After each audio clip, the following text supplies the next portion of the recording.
tayo ay natutulog, may mga kamay na gumigising para sa atin.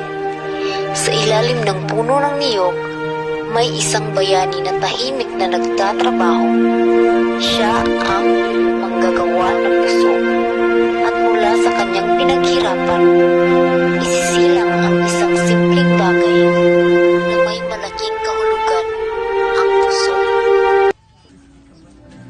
Sa bawat paggawa, may nakatagong kwento.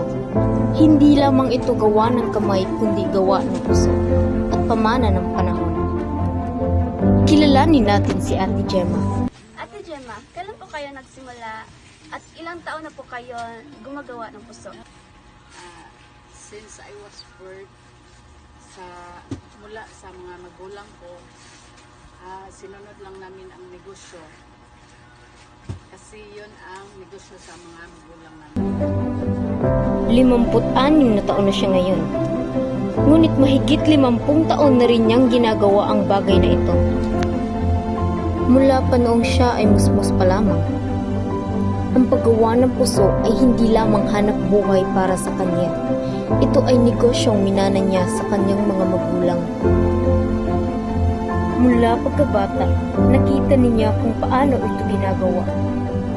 Lumaki siya dito, natuto dito, at dito rin siya nagsumikap hanggang sa pagtanda. Ang negosyong ito ay ipinasa sa kanya ng kanyang mga magulang.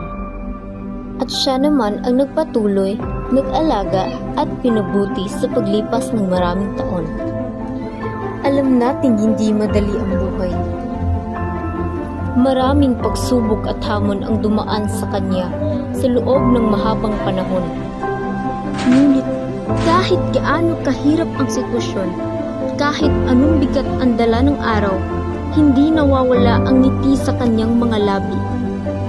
Laging matatag, laging masigla, at laging may pag-asa. Ano po ang pinakamasakit na parte sa paggagawa ng puso? Sa short ni sa Lukay kay walay delivery gikan sa province niya mao na kay tungod sa bagyo na kalamidad. Ano po ang pangarap niyo? Pangarap ko sana dati kasi makapatapos ng pag-aaral, pa tayo nagnegosyo. Kaya ayun, hindi ko tinuloy yung pag-aaral ko kasi wala na itong suporta.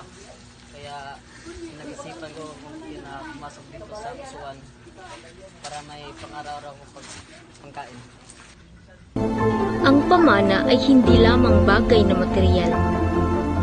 Ito ay ang sipag, tibay ng loob, at kakayahang ngumiti sa kabila ng hirap.